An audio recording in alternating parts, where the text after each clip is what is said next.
we are going to follow the money. Everything you need to know can be understood with this simple phrase: follow the money. And believe me, that's what's happened. Here comes the money. Here we go. Money talk. Here comes the money. Welcome to College Sports Follow the Money, an all-new podcast diving into the critical issues surrounding the big business of college sports. I'm Andrew Monaco, joined by former president of Texas A&M University and former chancellor at the University of Missouri, Dr. R. Bowen Loftin, and former vice president and general manager of Fox Sports Southwest, Jon Heidtke. From NIL to the transfer portal and opt-outs, to the college football playoff, conference realignment, and more, we tackle the key issues facing college athletics today and into the future. I need to feel you, Jerry! Show me the money! Jerry, you better yell! Show me the money! Show me the money! You love this black man! Once again, we are all back together for another edition of College Sports Follow the Money. This is episode number 63, and alongside Dr. R. Bowen Loftin and Jon Heidtke, I'm Andrew Monaco. We'll be talking about some of the fallout of the House versus NCAA case, some of the ramifications for that. We'll talk about some scheduling in college football and how one of the big bowls wants to have a day all to themselves. Just some of the topics we will talk about on this edition of Follow the Money. In the 49 states is Dr. R. Bowen Loftin. He will be back with us in the same state very soon. Dr. Loftin, wonderful to see you again. It's good to see all you guys. It's been nice to be in weather where the high is 55 degrees Fahrenheit every day. It's a little damp here today. It's kind of raining a bit. We've had, for this place, good weather. It's usually fairly cloudy, fairly rainy here most of the year, but we've had some good weather here and had some chances to hike the mountains. This is a volcanic island, as you might expect. All the Aleutians are volcanic islands, and so we're down in the island of Unalaska, which houses the two cities of Unalaska and Dutch Harbor, the largest by volume fishing location in the entire world in terms of what goes through this port here. So outside the window behind me here, you'll see reefers out there loading containers, frozen fish for your table. So the cod goes around the world, folks. It goes around the world. Jon, you've also been traveling as well. You're back in these twin cities of Bryan College Station. Good to see you, my friend. Good to be back. I was up in the New York City the other day, and they were going through a heat wave of 90 plus degrees too. So they were struggling a little bit more than we struggle down here with heat like that. Nick Savage is our producer, as he is for every episode, and collegesportsftm@gmail.com is our email. If you have questions for Dr. Loftin and for Jon Heidtke, they will answer those. We will get started. Dr. Loftin, you told us a while ago that the House versus NCAA case was never really settled, and there would be some follow-up and ramifications for that. And of late, we've seen that. One being now scholarships are different in college sports. And also because of that settlement and the fallout, more things that colleges are going to have to adjust to, aren't they? Well, a lot still even unknown right now. But several days ago, we had filings in Judge Wilkins' court from both sides. And those filings are now beginning to reveal the shape of the overall settlement. I would say up front, though, Wilkins has not yet accepted the settlement. So we still have to wait for this judge to make a decision about the settlement. She could reject the whole thing, accept the whole thing, or accept some modified or part of it, basically, going forward here. So we just don't know yet. Most indicators are that she will accept the settlement basically as it's been put forward. Both parties want it that way, and that's usually what it takes to get these things done. But the real news coming out of the most recent filings are the rosters. We now have a roster size defined for every sport, which is interesting. And we also have the knowledge that if the settlement's agreed to as currently standing, that we'll have every player covered by scholarship assuming the school can afford it. So we will see. But leaving the 85 behind for football, going up to a larger number, basically, will be part of the equation right now. I think it'll be most impactful, though, in the sports where we had reduced numbers of scholarships, and they were fractionals. I mean, how many sports do you know where you get fractional kinds of things? That may go away now because, in essence, every player can be covered by a scholarship under these rules if the money's there. I mean, the question is, can a school afford to do it? That's the real question. And the profoundness of this is happening right now in the context of the Olympics. And you look at the Olympics and you realize how many sports are populated by people who don't generate much revenue in their college level athletics. And yet they are able to compete at the highest levels in an Olympics every 4 years. They can sometimes parlay that into a professional career, depending on what the sport is. Certainly in things like ice skating. For the winter sports, it's been good. For the summer sports, swimming has become something of a possible way for things to go out. And I'll remind you that House was a swimmer, college swimmer. But again, I got some data here I thought was very interesting about the impact of the Olympics, or I should say college sports on the Olympics here. In the 2024 Olympics, there are athletes competing from 57 different conferences. 57 different conferences, all three divisions represented, including 37 athletes from D2 and 10 from D3. So this truly is an egalitarian type of opportunity for many of these athletes to compete at the very highest levels again. And that not only produces for them a medal potentially, and that medal means a lot to those individual athletes. But if you've read the news, you know also that quite a few of the countries actually pay the athletes for medals. So depending on what country you come from, you might walk away with hundreds of thousands of dollars, oftentimes taxed, by the way, by your country. But that's your reward for being a good competitor, basically. So the question is going to be, what is the impact of the House settlement going to be on these individual sports that populate so much of our Olympics, both winter and summer Olympics here? That's going to be interesting to watch how this plays out here. And swimming is one of the big ones. There's lots of people competing in various swimming events in Paris right now. And will they be able to be there? And if you look at the lineage of these players, and so many even internationally competitive players have done what? They've played in the U.S. They have played at college level in the U.S. And they've used that to train themselves at the expense, if you will, of a college or university.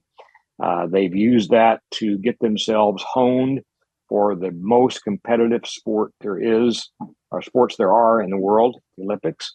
And they've gone against the best players there. And will they have the same opportunity in the future that they have today? That's a real question. The fact that all three divisions of U.S. sports are represented at the Olympics is interesting. And you're talking about 1,000 athletes, literally, at the Olympics have come out of the U.S. college university system of athletics. And is that in jeopardy? I think it is. We just don't know yet what's going to happen. But I think the important thing out of the last filings is simply the rosters are now basically defined in terms of limits. That's going to be, I think, a big deal in terms of how recruiting goes on and things like that. And I appreciate your guys' comments about this. How do you see roster sizes now being defined, scholarships being in principle available to every college athlete? I'm just going to add this, John, and I'm going to lead you to this. Track goes now to 45 scholarships. Baseball from 11.7 to 34. Football roster size is 105. What we need to remember here now is roster size, including walk-ons, right? So, John, we now have roster limits. And talking with Trev Alberts last week before football, First, the ADs in the SEC had to deal with Title IX first. Then it had to do with roster size. Not every school wanted the 105. Trev was saying there was one other school in the SEC that they fought for 105. But now there are roster limits. No longer do you have the gray shirts and all that where you had 150 people in that with the limits, not just for football, but for all of them, including walk-ons, where we know at Texas A&M, that's a huge tradition to have that. We've talked salary cap at times on the monetary side. Now it's roster limit size when it comes to all of these sports.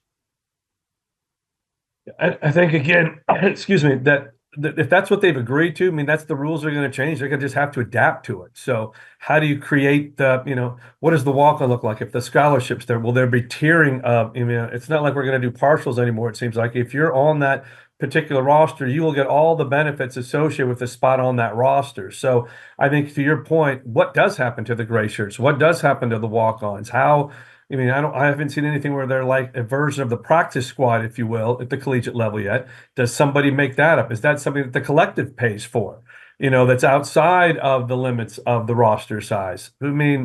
Still to be determined. And I think there will be people who will try to push those limits and come up with creative ways to hopefully, bring opportunities for the walk-ons. Or does your walk-on become a program now? If you're A&M, do you partner up with Sam Houston and say, look, we couldn't get said players in, let them play there. You're going to play there for a while. We're going to keep an eye on you down the road. And it becomes a feeder system. So I think you're open to all types of conversations like that as the process goes forward. So I think it's going to be fascinating to see how the schools adapt to that. But there's always going to, I'm not saying there's a loophole here, but there are always creative ways that I think schools can look to try to maybe have players go somewhere to a school to blend college, for instance, junior college. Does that make sense? Who knows?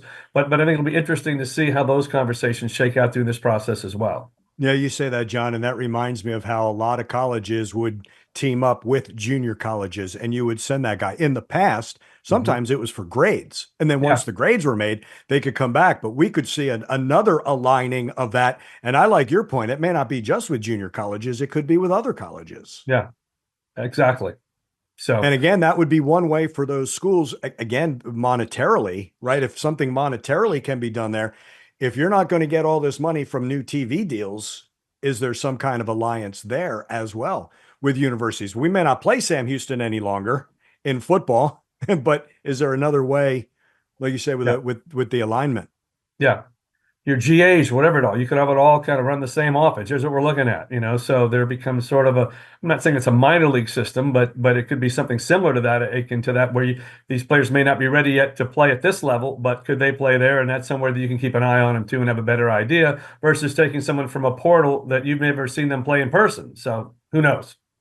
Yeah, it's really interesting. It's no longer like I have to shake 11.7 out of my head for baseball. It's not that way any longer, right? It's not that way. And there will be some schools that will not offer 34. I'm talking about just baseball, but this will be for all of them. They're going to do it's. Kendall Rogers said this in D1 baseball, which I really liked. For the longest time, baseball, the haves and the have-nots, or the southern schools and the northern schools, however you want to divide it up. You always tried to play catch-up. We were waiting for all these schools to play catch-up. I think now we've gone past that. This is what we're playing with. You have 105 for football. You don't have to give 105 for football, but you better be upfront with your players when it comes to that. I get it. You don't have to use all of it, but that may help. That may determine where a student athlete goes. Yeah. So I'm a school, Dr. Loftin, and I don't know the answer to this, and maybe you've studied it. I'm a school, and I decide I'm the Miami of Ohio University MAC. I'm going to play with 85 scholarships for football. But can I use partials for others out there to have a sort of a, I don't know, I'm not calling it a walk-on squad, but there's a partial. It's my practice squad that I've got, I double it because I've given each one of these kids a half or a quarter of a scholarship. Can you do that? Well, I've heard no word specifically saying you can't do that. What's really seems to be the case from this settlement proposal, I say proposal again, is that you have a roster size. You're allowed to give every player in the roster a scholarship. You're allowed to do that. That's what I'm hearing. That implies to me that you could make a choice to have partials, but I don't think you can exceed the roster size if you want the player listed. So that's going to be your limit. Your true limit's going to be your roster size, 105 football, which is probably enough. I mean, that's not unusual, Andrew. You know that from the standpoint of what's out there right now. You might have another 20 players hanging on through your practice squad and things like that, but 105 is probably enough for a football team. You could have less. There's no mandatory requirement that you go out and fill your roster completely. Okay. I think the real conversation is going to be between the AD and the university president or whoever they delegate to be the negotiator here. Can you really get a scholarship for every single player? Think about a private school, a small private school, a D2 school, for example, trying to manage revenue from its tuition, and it's charging you $50K a head for tuition. And now you're going to give away $50K of that revenue to that many players, to hundreds of players, to your entire roster system. That's a hard equation to balance right there, I think. So I think the big D1 schools will find a way to do it. And again, how it plays against what you pay your players from NIL sources and, from your revenue sources, that's 21, 22 million a year, presumably there going forward. And by the way, I just did see the numbers here in the filings. The estimate from the plaintiffs in the House case is that from the past players who are already gone, that you got to pay the 2.7 billion to, that's $91,000 per player on average.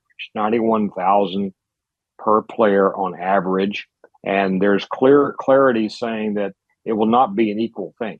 That you're going to pay football and basketball, men's basketball, more than you're going to pay others for the past.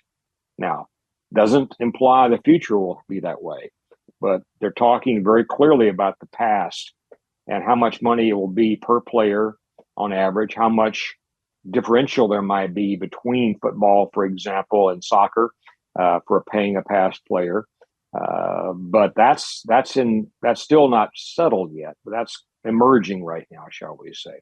But nothing about that speaks to the future and says you're going to pay, again, equal amounts to every player. Are you going to differentiate between football and men's basketball and everything else?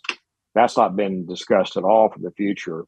I really hope that at the very least, the SEC and the Big Ten will come together and make decisions about that as conferences and not let the schools, the way the settlement reads right now, each school can make their own decision about how much they pay a player going forward. The past will be defined by somebody else, by this settlement probably, but not the future. And so if every school is on their own, that creates a very chaotic situation going forward. And I'm hoping the conferences will settle down and say, we can't allow it to happen. We have to get together. And if the SEC and Big Ten together make firm decisions about what their schools are allowed to play, that will trickle down, I think, to the other conferences, at least in D1, pretty strongly. But I really still worry about these D1 schools in the FCS, the schools who are D2 and D3, how they're going to figure this all out, because their revenue numbers are not at a level where they're going to be able to put out the $21 million per year, roughly, that the big conferences and the Power X will be putting out going forward. It went from 500 scholarships to now 1,200 is the roster spots. And to your point, that 21 million was there, and that's an increase of, depending on the school, $3 to $7 million. You talked about the Power Four conferences. We know in football that with the increase to 12 teams, you will have most of the Power Four taking up those 12 playoff spots, but there will be some available for a group of 5. There's also talk that college basketball may go to a new Power Four plus, let's say, the Big East, and they're going to have their own tournament. Reason why I bring that up, Dr. Loftin, something very interesting. You brought up a topic a couple of shows ago, how schools will now look for investors. Well, over the weekend, very prominently, The head coach at Howard University, Coach Blakeney, said, you know what? We are looking for investors. Here's how much we'd like to invest. What we talked about as possibly happening may just be happening at that DC school. That's a reality. Again, this has been in the works for a while, but now we got the details of it. They hit the press just a couple of days ago, basically. We know that the Big 12 commissioner has talked about a sponsor for the entire conference. We know Florida State for some time has been making this sort of obvious that they would like to find ways to monetize their name and reputation athletically. But now we have not just a person talking about this, but he's written it down. This guy, Blakeney, has actually written down a proposal and shopped it around among investors. And he's looking at two kinds of investors, obviously private equity. And we've talked about the negativism of that and what that could mean going forward based on what we know about private equity groups. But he's also, I think, focusing a lot of energy on finding one or a small number of private individuals of worth who can invest in his team and become, in essence, the owner of the team. Now, he's offering 1/3 of his team. He has priced his team at $300 million. He's offering $100 million. You get to get 1/3 of the team. And in return for that 1/3 of the team, especially you're an investor that's individual, you get to ride the team bus. Okay, you get set behind the bench. You may get to actually discuss with the coach the roster development for that particular basketball team. You're going to have to deal with the issue of the payback. And he says this. He says, for $100 million, you're going to get this. You're going to get paid, and 1/3 of my revenue will go to you, and my revenue will come from whatever TV deal either I can create or my conference, the MEAC, can create. It will come from ticket sales. And by the way, for the $100 million you're going to give me, I'm going to invest $50 million of that in my arena. I'm going to take my arena from 3,000 seats to maybe 5,000 or 6,000. I'm going to spiff it up. I'm going to have better concessions, better amenities, and people are going to want to come. Plus, if you know where Howard is, it is on Georgia Northwest, which is a pretty major thoroughfare in DC. And by the way, I have frontage on that major street here, and we can put a sign up for you. So we can have Monaco Limited up there. Okay, we can have that up there on that sign, on that side of the building there, and that'll be part of your payback for this. Okay, is your advertising capabilities there. And I'm going to take maybe $4 or $5 million of that $100 million and use that to fund my players to begin with. When my revenue starts coming in, I'm going to use the rest of it, maybe 45, 46 million, to invest, and I'm going to use the earnings of the investment to pay my operation costs, so my school has no cost. So basically, he wants to cut himself loose from Howard University's funding himself. Right now, I think Howard students are paying an athletic fee to be able to fund operations of athletics there at their university in DC. And he wants to make himself independent of that, which is one way to say, give me the arena, let me monetize that, and I'll free you up from your obligations to help me take care of my team. And so he's going to use whatever revenue he can get. Now, the question for Jon is, MEAC's TV rights are up for renegotiation within the next year, I think, Jon. Is there any potential for them to get much more money out of the TV networks for this mid-eastern conference out here that we know about? I just don't know if that's possible or not. Short answer is no. I think the strategy he's talking about is he needs to go independent and create some type of situation where you can barnstorm across the country internationally, do things along those lines, potentially create value to whatever that goal is trying to do. So if it's is Howard considered a historically Black university at the end of the day? Yes. I don't know that. Okay. So yeah, it is. So that could be a possibility there. What Deion did with Jackson State, this is something along those lines. This has that same smell test that's something could potentially happen here. And it's probably a little bit easier to create a more high profile basketball team just because of roster size than it is a football team to compete at that level. So I'm not saying it's crazy, but it's certainly pushing the envelope. But it's in the current configuration is the MEAC. There's not a whole lot of more money that's going to come that way for them at the end of the day. But if they were to do something like this and then turn that venue into a place where they can bring other events and showcase it, and they create a women's version of it too, and go around the country. Again, TV, that's what I'm saying, that people would pay for that. There's a Netflix show behind that they could do that. They want to follow this process, and here they go play. And what do they do? And as people follow the Netflix, they want to watch this team come. Hey, will they come play A&M? Will they come play Notre Dame? Will they get in the tournament? Those types of things. So certainly from a, creative standpoint, and if there are people that are willing to pay to see that get done, then it could happen. But I think, again, there's probably, under the current MEAC rules, not a chance. But these guys decide to go independent and create something truly unique that has got the power of a lot of these assets behind it. Maybe the Reed Hastings, the founder of Netflix, says, I want to be one of those investors, and let's put this in, and it becomes one of his opportunities to get deeper into sports. From that standpoint, certainly a lot cheaper than buying the SEC or any of the other TV rights out there. I'll tell you that, for $300 million. So, it's not. I've heard crazier ideas. He is a coach who they had not made the Big East. Yeah. Big East a possible home for them? I mean, that's been talked about, rumored that he's talking to the Big East about potentially taking his team away from the MEAC into the Big East for at least basketball. Is that feasible? The Big East is a pretty good size basketball conference right now. There's a lot of local folks around Howard that might not necessarily find that to be an attractive situation, but is that possible? Again, I'm not sure what all the conference language is with the Big East. Certainly strong basketball. That's what they put their eggs in the basket.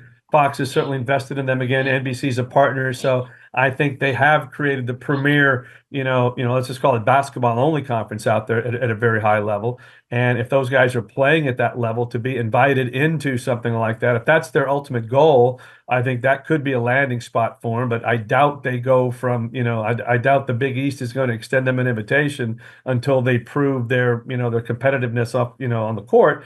But, that could be a landing place if they do this for a little while. So, again, this is the brave new world that we're entering, and I don't think anything's off the table. It's interesting. He's had success. They hadn't made the postseason since 1992, and they've made the postseason in the NCAA each of the last 2 seasons.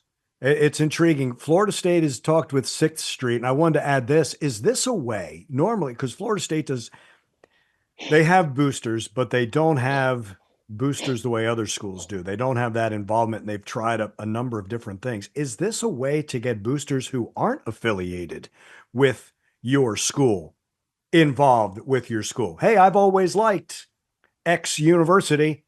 Now I can get a piece of it. I don't have to be an alum. I can get a piece of it. My first thought was something like that. Schools that don't have that deep tie-in might be able to try to interest some people from the outside to come in. Well, if you pitch this as ownership, quote unquote, of your own team, think about that. I can recall long ago, I was acquainted with a gentleman from the University of Houston, a very successful business person from that university, who gave him lots of money, but he also wanted to be an owner, and so he bought a team, out in San Diego, and so that's a possibility. I mean, you might find a guy. There's a Baylor lover who bought a baseball team in Houston, as you know. So this happens. So if you were to couch this in the terms of you're sort of the team owner now, you got a third of the action here, from this team. You get to ride the team bus. You get to sit behind the bench. You and I will sit down together and talk about roster development going forward here. I could see a person who's not a graduate of Howard coming along. I could see a person not a graduate of Florida State coming along and saying, Florida State won a national championship, in football. They can do this. They have the wherewithal to make this happen. Let me become part of this. So I could envision a non-alum coming along who has deep pockets and saying, I want to have this role of an owner-like person for this team. And it might be an interesting thing to see happen here. I could envision there's half of those people I know out there who might like to see an HBCU become their team and be able to be part of that sort of culture of a team at that level of being like an owner. I mean, I've sat with Jerry Jones when he's dealt with his process of getting players, and I've watched it happen. It's not a pretty sight, by the way, guys, but I've watched that happen. So owners can get very involved. To me, a smart owner stands back, hires the right manager, and lets it go forward. But who can do that? And so I think it's too much of a temptation. I could see a guy or a girl getting very interested in a particular team because they have some degree of ownership and some degree of engagement with the team and its leadership as it goes forward. That may be an attractive proposition, guys. You brought up Olympics. We've already seen people invest in those teams. Maybe not all of Team USA, but we've seen investors into, okay, I'm going to have women's volleyball. I'm going to invest because they see what it's like. It does become interesting. And with the NCAA relaxing some of the advertising rules, maybe the name goes on the, not just the name on the court, the business name on the court. We see it on the football field. And even that's being relaxed as we speak. So there is that possibility. Dr. Loftin, we were talking just before we started taping and to an individual school that the scheduling between schools, and we've talked about this in the past, we will see that in conferences that in the SEC staying with 8 conference opponents and then wanting a marquee, for lack of a better phrase, non-conference matchup. That could go to 9 and also keep that marquee matchup. NC State was supposed to play Appalachian State, but word came from above, they're not going to play. It's an interesting decision that also might have some ramifications. According to leadership at NC State, they were, quote, told, unquote, that they could not play App State in 2025, that they had to play a Power X team. And so that, and the guy who's been public about this said, well, my son goes to App State. I love App State, but I've been told I can't play them. And so I'm sure it wasn't free. There was a contract already in place with a clause, I'm sure, for cancellation. So I'm sure they had to give $500,000, $750,000, something like that, probably to App State to say goodbye to them. But it just shows you the management level has migrated to the commissioner level of the conferences here. And they're being very clear. When back in my day, Schleib was very clear to us that I'm not going to make you do it, but you need to be playing at least one non-conference opponent that means something. And what that was interpreted to be as a Big 12 or a Big 10 opponent had to be picked as part of your non-conference schedule because nobody wants to look across a stadium and see 30,000 empty seats. That's the problem, guys. And it's part money, it's part perception, but it's real in the sense that you want to be sure your stadium is full or relatively full for every game. And if it's hot as hell in Texas, how many people want to come for a noon kickoff, as we said, Andrew? Yeah. How many people want to do that? And I'm not sure about TV side, John. You can talk about this, but I mean, I think TV has a real interest in having games that are meaningful too, and not necessarily games that don't mean a lot. Now, having said that, I recall App State did beat a pretty good sized team a short time ago. Not the only one. They've kind of been the giant slayers, is what they have been. But so it's interesting that a commissioner would tell somebody this, basically. Yeah, but it's happened. I think commissioners tell their members that, again, in the post world, that's what you would tell them because you wanted meaningful games. That's how you generated your television revenue. And you want games that are going to bring in eyeballs. And, again, 9 conference games are going to do probably better than even whatever a marquee outside game might be, because there's only so many Michigans and Ohio States you're going to be able to schedule, in the SEC from that standpoint. I'm not sure Purdue does it from that case, but here nor there. Just again, simple TV math is, if you're bringing eyeballs, the TV networks are interested. So again, meaningful brands and eyeballs are going to be two things that are going to drive that equation. So I mean, is App State that they've knocked off a couple of teams? I still don't think they're to the eyeball level yet where they're going to create that type of number. And will they garner that prime time window on said network process? So that's what your partners are looking for, and that's why I think, again, you're going to see, it's not if it's just going to win, it's going to be 9 games. I'm surprised it's not 9 games already, to be honest with you, from an SEC perspective. In one conference it is, okay, we can say that. Yeah. But John, here's the other question. I mean, the Rose Bowl has come out and said, look, January 1 is so important to us, we're going to forego one of the games in the playoffs to be sure we maintain a January 1 date for the Rose Bowl. And they're speaking from a standpoint of the Pac being down to 2 teams. I mean, help me out here. How does that really work? I think they're still romanticizing the past, and from a traditional standpoint. And again, I think we all know the Rose Bowl is the granddaddy of them all. So I think, again, they probably want to carry that torch of the last bastion of, trying to maintain some of that New Year's Day bowl game presence that was such iconic, world that we grew up in, but probably not so much today to the average college football fan.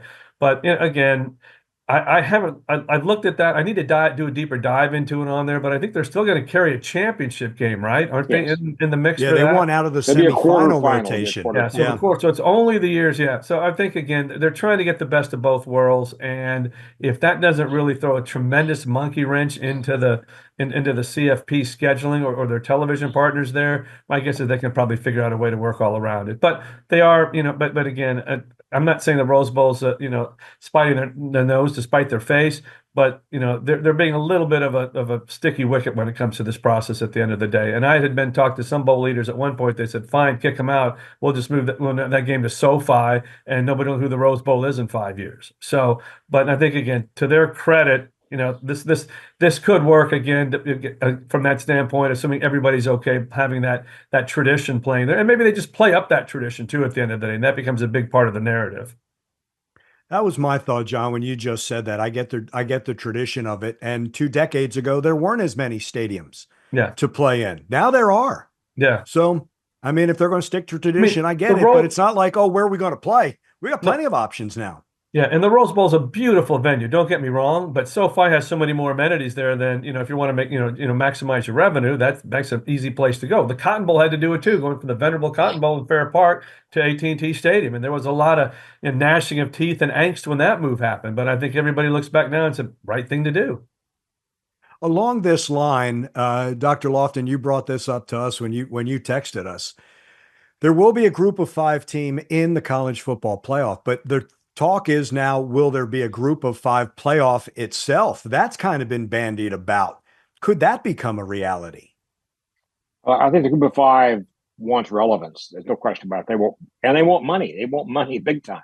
And they can command more of that if they have more visibility. So I think they're seeing a championship game among themselves as creating maybe another whole spot for themselves potentially in the playoffs. I'm not sure if that's reality or not, speaking here, but again, they're guaranteed 1 slot right now. Will they get maybe 2 if they're able to put forward a champion, not of a conference, but of an entire group of conferences?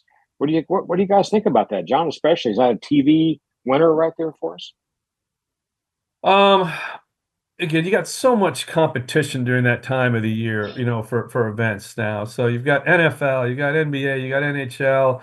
You just don't have a lot of windows out there that are kind of, open to do this type of thing. So I think you got to be careful. Is it something that would be after the championship? I think it'd have to be before the CFP at the end of the day. It's probably no more than 4 teams, basically 2 weekends at the end. So I'm not saying no to it. You got to have the right TV partner. If somebody feels like they got left out, Turner, for instance, right now, okay, they might be looking to create something only because they don't have the NBA. There's still a lot of money to be spent in December, year end, things there. So this was early December.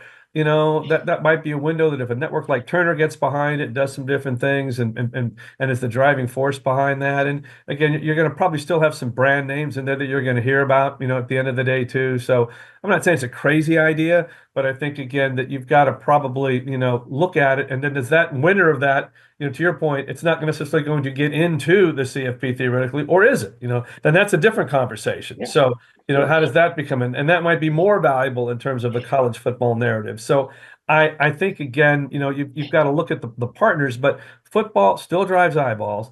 If you can get it into the right windows there, where you minimize, your competition and schedule appropriately, there will be a network, someone out there who could see that's a pretty good deal, or someone who's missed out on some other type of content out there that could figure we have windows here to do something like that. If Fox doesn't have the CFP playoff games, for instance, okay, those went to Turner. Does Fox put a game like this at noon going into one of their late West Coast games on NFL, or when they have the Saturday Sunday schedules in December? That could make sense too. So I'm not saying it wouldn't, but you've got to kind of plot it out and have the right partners in there, where basically one of your networks is going to probably be your major benefactor in this process. John, you bring up something being left out. We haven't talked since it happened. You surprised the NBA went with Amazon? Not so much Amazon. I think the real surprise was how NBC outmaneuvered Turner to get the to get that package as well. Even though Turner was matching, they're using their matching rights on the Amazon package, which surprised me. So I think again, having Andrew and I have kind of followed the NBA for a long time, having been in the NBA. I remember when NBA was probably the number one place where people consumed. NBC was the place where they consumed, and that the back in the early 2000s. So to be gone for 25 years and now get into this place is interesting for them. I think Turner was probably mismanage this to a degree, if you will, because again, normally you have that exclusive window. If you want to stay in there and you're serious about it, you figure that out, and you never let it get to the open market. And the fact that they did open the window for NBC to jump in there, and Amazon as well. And I think again, Turner just probably misjudged the mark a little bit there, trying to save a couple of bucks at the end of the day. But I think again, now they're scrambling to try to do some different things. They signed up those additional CFP games. They're looking at some other opportunities here when it's all said and done. So again, as we talk about options, if I'm Turner right now, I'm looking for options in that space to try to beef up my sports portfolio, because they've got to go back to cable operators and distributors, and now hat in hand, and these distributors aren't going to be paying them as much by not having the NBA. So think about it if you're NBC, all right? You've now boosted your network, you've boosted Peacock, you've put them in much better financial situations in terms of subscriber and acquisition growth, and you've suplexed one of your competitors out there in Turner, because now they're not going to be able to charge as much money. So Comcast is not going to have to pay them as much for license fees, which they can then translate over to putting against this package of rights at the end of the day. So I think NBC came out very, very smartly in this process, because now Peacock and NBC have basically content year round. I mean, you've watched it with the Olympics here the last couple of weeks. They've got Notre Dame, they've got the Big Ten. Now they've got the NBA. They're going to have an exclusive window for Peacock on Mondays. Sundays night's going to continue to help the broadcast network following the football season for Sunday Night Football. Now goes into Sunday Night Basketball, and and they're going to be in a great spot. I think Prime now is if you look at in terms of the streaming entities, who's the leader in the clubhouse? Amazon Prime is, because they've got the NFL, now they've got the NBA, they've got NASCAR. So they're the one out there now. And you've got Netflix, who you think would be, on paper, it looks like the leader, but all they've really got is now a doubleheader on Christmas Day in the NFL for live football.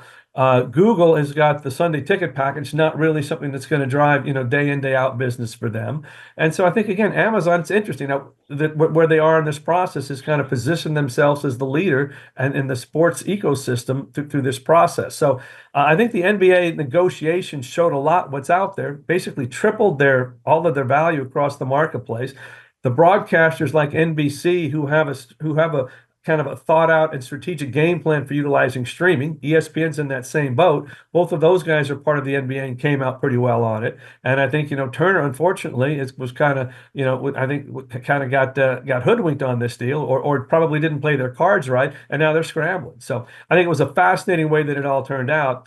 And again, I think the judge ruled, I didn't see it, Andrew, but again, the league has basically said that the Turner didn't have matching rights for the Amazon package. That's right. So, Yeah. so they're full speed ahead on that process right now. So again, I think it was a fascinating look, but it tells you a lot about where the industry's headed right now too, and what the networks are doing with the streaming companies or with their own streaming companies to compete against the streaming companies. So again, fascinating. I think a story that unfolded during this process. And then Disney, Fox, Warner Brothers, Discovery, they tied together. They've got the new Venue channel at $43 a month. That happened since we last talked. Yeah. It didn't just happen. It was announced. They set their pricing. Nothing happens that quickly. They set their pricing. So, yes. So one question, John, I'm begging you here. I hear rumors about this, that TNT is making you an offer to come on board as the guy to honcho their entire athletic viewing world. If that happens, please put in a clause to your contract that says you can still do this podcast. Okay, it's all right. Well, there'll always be a spot for follow the money. That's no matter what. That's my point. Absolutely. That's my point, guys. For an episode down the line, John, I just wanted to give this to you right now. Reading, and I don't have the contract, but seeing that in the new NBA deal, that it seems as if the entities will get more of the playoffs. The way ABC and NBC has taken local games, it reminds me of something that happened. The Dallas Stars just went direct to consumer, did they not? That is for this their upcoming plan, season. Yeah. Mm-hmm. That's their plan. Might we see that more? And I always thought the NBA took some of the glamour games away from local broadcasters, even when they were on cable. And it doesn't always help when you lose the Lakers or the Warriors because it was on an exclusive at the time. It would have been Turner or it would have been ABC, not the ESPN broadcasters. But I saw that the Stars did that. And because of what's happening with Bally going through all the sports, we might see more direct to consumer, won't we? It's absolutely the future. These teams are going to have to try to figure that out. And again, in the NBA model now that they've got a year they've got to live throughout this post Bally's, this upcoming season before they figure it out. But again, Amazon is part of now the NBA, family of networks. So will they look at opportunities to do that? Again, here's the interesting about Amazon too. They're now in the NBA through this process.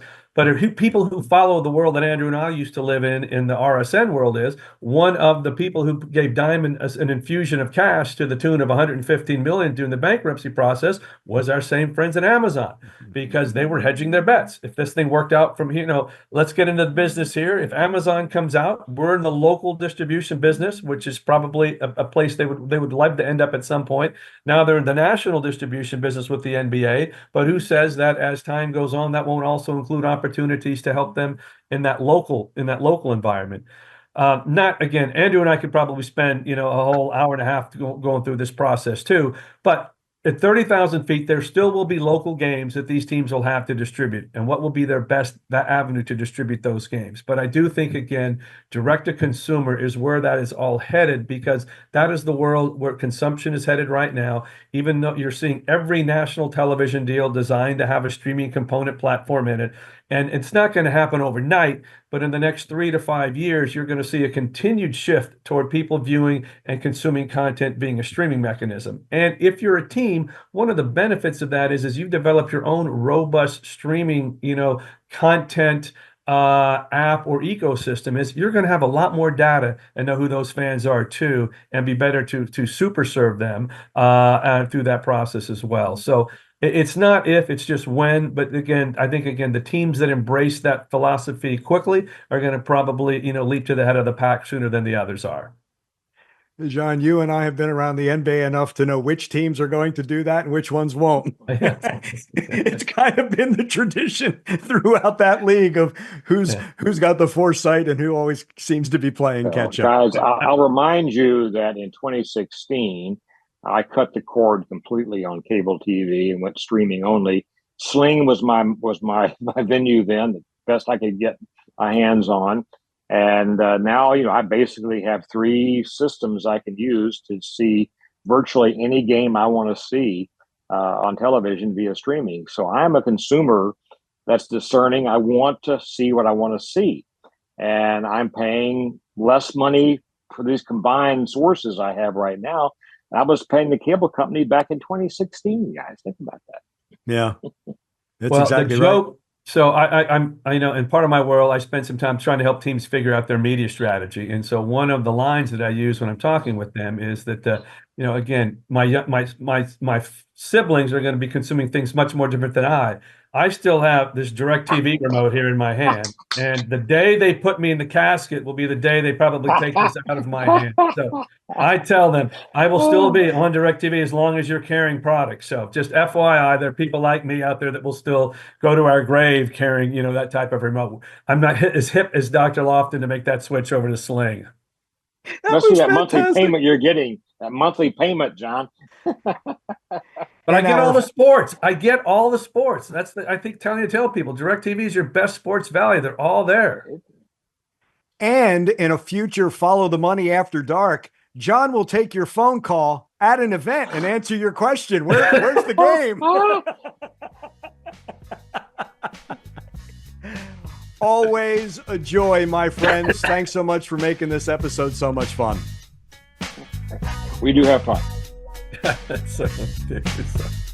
For Dr. Loftin, for Jon Heidtke, I'm Andrew I think I'm going to Monaco. die now. I got to hang on to my remote here before I go. Yes, you do.